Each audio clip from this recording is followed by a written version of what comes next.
공인회계사회가 추천한 각 분야 전문 공인회계사들이 전해드립니다. 세금을 줄여주는 솔루션 코너 절세미남 절세미녀. 오늘도 김현재 회계사님 나오셨습니다. 회계사님 어서 오십시오. 네, 안녕하십니까. 회계사님 지금 세 번째 주에 오셨는데 오늘 마지막이죠? 예, 오늘이 저는 마지막입니다. 네, 오늘 그동안의 첫 번째 주에 맞벌이 부부의 절세 전략을 말씀하셨고 두 번째 주에 이제 중소기업 다니는 청년들의 절세 전략. 예, 맞습니다. 네. 오늘은 자녀가 있는 학부모에게 도움이 될 만한 절세 방안. 네, 우선 한번 웹툰을 보고 시작하겠습니다. 등골이 오늘 학예회 때 피아노 연주 솜씨가 기가 막히던데요. 하하, 말도 마세요. 지금까지 나간 피아노 레슨비가 얼만데요. 달라야 말로 태권도 발차기가 끝내주던데요. 약골이라 몇 달만 운동시키려고 보냈더니 아주 태권도에 푹 빠졌지 뭐예요. 아이들 학원비 때문에 요즘 부모들 참 힘들어요. 그러고 보니 등골이네는 다들 음악에 소질이 있나 봐요. 등골이 큰 누나도 바이올린으로 유학 중이죠? 워낙 바이올린을 좋아해서 보내긴 했는데 어린 나이에 유학을 보냈더니 영 신경이 쓰이네요. 고등학생이면 다 컸죠 뭐. 걱정 마세요. 우린 보내고 싶어도 애가 소질이 없어서 못 보내는데 부러워요. 부럽기는요. 제 등골 휜 거 안 보이세요? 연말 정산 때 세금이나 팍팍 돌려받으면 좋겠네요.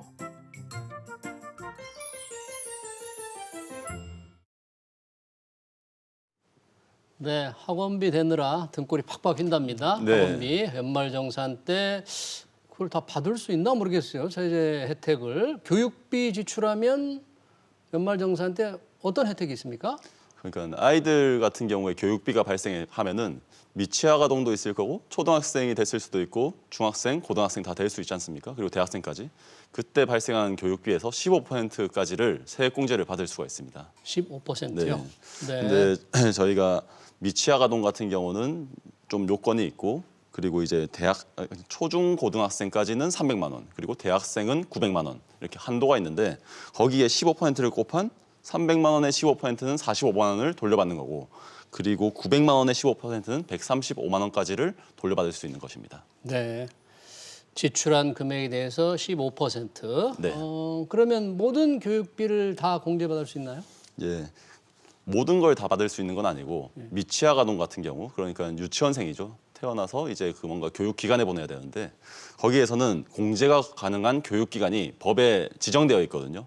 그래서 그 기관인데 일반적으로 말씀을 드리면은 유치원비라든지 어린이집 비용 그리고 이제 아까 웹툰에서 나온 것처럼 피아노 학원에 보냈을 때의 비용 그리고 태권도장 같은 체육시설 이런 데는 일반적으로 공제 가능한 교육기관으로 되어 있고 문화센터, 사회복지관 그리고 이제 방문 학습지 비용 이런 것들은 공제가 안 되는 것으로 보시면 되고요. 그리고 미취학 아동이 아닌 초등학생, 중학생, 고등학생 같은 경우는 학교 수업료라든지 일정 금액 한도로 하는 체험학습비 그리고 교복 구입비 같은 거는 세액 공제는 되는데 학원 보내는 학원비 같은 경우는 공제 대상은 되지 않습니다. 학원비는 공제 안 해줘요? 네. 사실 학원비를 많이 지출하는데 그건 공제를 받을 수가 없군요. 아까 그 웹툰에서 보니까 아이를 그 유학 보내는 학부형이 나왔지 않습니까? 네. 그러면 유학을 보낸 아이의 그 교육비 그것도 세액 공제 됩니까? 예, 맞습니다. 그러니까 기준을 잡자면은 12월 말 현재 대한민국 국적의 근로자가 예. 고등학생이랑 대학생 자녀를 구분했을 때 유학을 보냈다면은 수업료가 발생하는 등의 교육비는 공제를 받을 수가 있고요. 예. 근데 구분을 하셔야 되는 게 예. 초등학생, 중학생 같은 경우는 자비 유학 자격이나 혹은 부모와 해외 거주 기간이 1년 이상 같이 살아야 되는 요건을 충족해야지 유학에서 발생한 교육비를 공제받으실 수 있습니다. 그 국외에서 부모와 함께 1년 이상 살아야만 그런 동거 기간이 필요하다 그런 얘기네요. 네, 살거나 혹은 자비 유학 자격이라고 네. 국비를 받지 않고 자비를 가지고 유학 자격이 있다라고 그 교육기관에서 인증을 받는다면은 그러면 이제 부모랑 같이 살지 않더라도 네. 초등학생, 중학생을 보냈을 때 그 유학 비용에 대해서 세액 공제를 받을 수 있다. 네, 그렇군요. 네.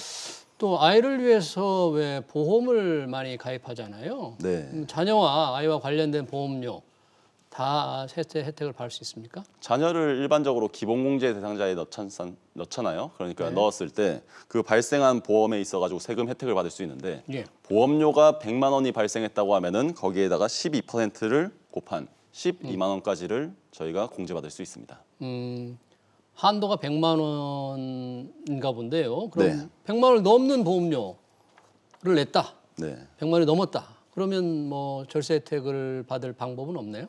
보통 한도가 있으면은 저희가 절세 전략을 세울 수가 있거든요. 예. 그래서 만약에 가족 보험료가 한도를 초과했다면은 그러면은 맞벌이 부부 같은 경우는 남편과 아내 쪽에 적절히 분배를 해가지고 한도를 이용해서 절세를 하는 방식이 있습니다. 남편과 아내 쪽에 분배한다, 배분한다? 이게 네. 무슨 뜻이에요? 그러니까 제가 구체적인 사례로 하나 말씀을 드릴게요. 예. 가족 보험료가 자동차 보험료가 100만 원이 발생했고 자녀 실손 보험으로 100만 원이 발생했으면 만약에 남편 쪽에 전부 다 넣어버려 가지고 200만 원을 남편에 넣으면은 한도가 걸려서 100만 원에 12%를 곱하니까 12만 원 이렇게 걸려버리는데 만약에 이 가족 보험료를 남편 쪽에 100만 원, 아내 쪽에 100만 원 이렇게 나눠버리면은 한도를 100만 원, 100만 원 안에 충족을 시켰으니까 이제 12만 원, 12만 원, 24만 원이 돼서 12만 원의 절세 효과를 누릴 수 있는 것입니다. 아, 그러니까 남편이나 뭐 아내 한쪽에만 몰았을 경우보다 네, 이렇게 나눴을 때 절세 혜택이 더 커진다 그런 네 얘기네요. 맞습니다. 근데 맞벌이 부가 아닌 경우도 있잖아요. 그런 사람들은 이제 보험료 배분을 못 하잖아요. 예, 그래서 여기서도 전략이 필요한데요. 예. 그러니까 세법은 기본적으로 현금주의이기 때문에 보험료를 선납하는 것을 염두할 수 있겠습니다. 구체적인 말씀을 드려야 될 것 같은데 예. 만약에 올해 보험료가 50만 원이 다 발생했고 내년에 추가 보험을 가입해서 한 150만 원 정도 나갈 걸로 예상이 되면은 네. 올해는 한도 미달액이 한 50만 원 정도가 남아 있으니까 이거를 선납을 50만 원을 내년에 낼 걸 조금 땡겨 가지고 100만 원에 채우면은 그럼 50만 원 정도만 하더라도 12% 곱하면 6만 원 정도는 이제 그 절세 효과가 있으니 이런 전략을 세우시는 것도 방법이겠습니다. 네. 그러면 모든 보험이 다 이렇게 세액공제 혜택을 받을 수 있나요? 보험의 모든 것을 다 받을 수 있는 것은 아니고 예. 보험의 종류가 있지 않습니까? 그래서 저축성 보험하고 보장성 보험으로 나뉘어요. 근데 예. 저축성 보험이라고 하면은 예. 연금 보험, 연금 저축 이런 것들인데 만기에 돌려받는 금액이 지금까지 납입했던 금액보다 더 큰 것으로 이것이 구분될 수 있습니다. 아, 그렇군요. 네. 그러니까 만기에 돌려받는 금액이 크면은 절세 혜택을 못 받겠네요. 예, 그건 안 되고 이거 네. 그냥 이건 상품이지 않습니까? 그래서 예. 그건 되지 않고 뭐 암보험이라든지 건강보험, 실손보험 이러한 것들은 저희가 얘기하는 일반적인 보험이라고 생각할 수 있으니까 이런 것들은 보험에 따른 절세 혜택을 받을 수 있습니다. 네. 지금 뭐 교육비도 얘기하셨고 보험료도 했는데 이 학부모들 입장에서 이 교육비 보험료 외에 좀 도움이 될 만한 절세 팁 어떤 게 있을까요? 뭐 가장 간단하게 말씀드릴 수 있는 게 정부에서 출산을 장려하는 정책들이 많이 있는 것 중에 예. 세법에 상당히 많이 녹아져 있기 때문에 예. 자녀가 많을수록 공제되는 내역들이 많습니다. 네. 구체적으로 자녀가 많을 경우에는 기본 공제가 일단 가능하고 예. 그리고 만약에 출산을 하거나 입양을 한다면은 첫째가 태어나면은 30만 원, 네. 둘째가 태어나면 50만 원, 셋째 이상부터는 70만 원의 세액 공제를 받을 수 있습니다. 그리고 추가적으로 7세 이상의 자녀를 키우고 있다면은 예. 한 명당 15만 원, 예. 두 명당 30만 원 이후에는 30만 원씩 세액 공제가 추가로 가능하거든요. 네. 예. 조금 복잡해 보이는데 네. 좀 사례를 들어서 설명 한번 좀 해주시죠. 예, 사례를 한 개 말씀드리자면은 맞벌이 부부가 있다고 가정을 하고 그리고 한 명이 13세, 그리고 한 명이 6살, 한 명이 3살인데 올해 입양을 했다고 가정을 한번 해보겠습니다. 네. 그렇게 하고 첫째와 둘째를 그 남편이 기본공제 대상자로 등록을 하고 예. 부인은 3살 입양 자녀를 기본공제 대상으로 나누어서 생각을 한다면은 예. 남편 같은 경우는 첫째가 지금 13살이 넘어버리기 때문에 예. 7세 이상이기 때문에 다자녀 세액공제로 15만 원을 받을 수가 있고 예. 둘째는 지금 6살로 나와 있기 때문에 7세가 넘어야지 다자녀 세액공제를 받을 수 있으니까 둘째는 못 받고 못 그래서 받고요. 남편은 15만 원까지를 받을 수가 있고 그리고 이게 가족에서 전체 지금 자녀가 3명이 됐지 않습니까? 예. 그래서 3명이 된 그 자녀를 이제 그 부인이 등록을 했기 때문에 예. 70만 원 출산 입양 세액 공제를 받을 수 있어서 네. 다 합치면은 이 부부는 85만 원의 세금을 돌려받을 수 있는 세액 것입니다. 공제를 네. 3명의 네. 셋째는 이제 입양한 걸 다 포함하면 총 85만 원의 세금이 받을 수 있다. 네. 네, 좀 잘 좀 따져봐야 될 것 같네요. 자, 종합적으로 학부모들의 이제 연말 정산 어떻게 하는 게 세금을 덜 낼 수 있는지 좀 네. 정리해 주시죠. 세 가지 말씀드리겠습니다. 먼저 교육 관련해서 말씀드리자면은 예. 미취학 아동 같은 경우는 법에서 정한 교육기관에 다녀야겠다. 피아노 학원, 태권도장, 방문 학습지는 안 된다. 그렇기 예. 때문에 법에서 정한 교육기관에 다니는 것을 말씀드릴 수 있고 예. 보험료 같은 경우는 두 가지 전략이 있는데 예. 맞벌이 부부 같은 경우는 기본공제 대상자를 나눠서 적용하는 것과 한도가 있기 때문에 그런 거거든요. 나눠 가지고요. 네네. 네. 맞벌이 부부가 아니라면은 한도가 있기 때문에 지급 시기 조정이 혹시 가능한지 선납이 가능한지 예, 그런 맞습니다. 거죠. 보험 네. 상품에 따라서 다 선납할 수 있는 건 아니죠. 네, 상품의 성격에 따라서 선납이 되는 것도 있고 아닌 것도 있으니 보험사에 문의를 하셔서 조금 체크를 하셔야 될 것 같습니다. 네. 네.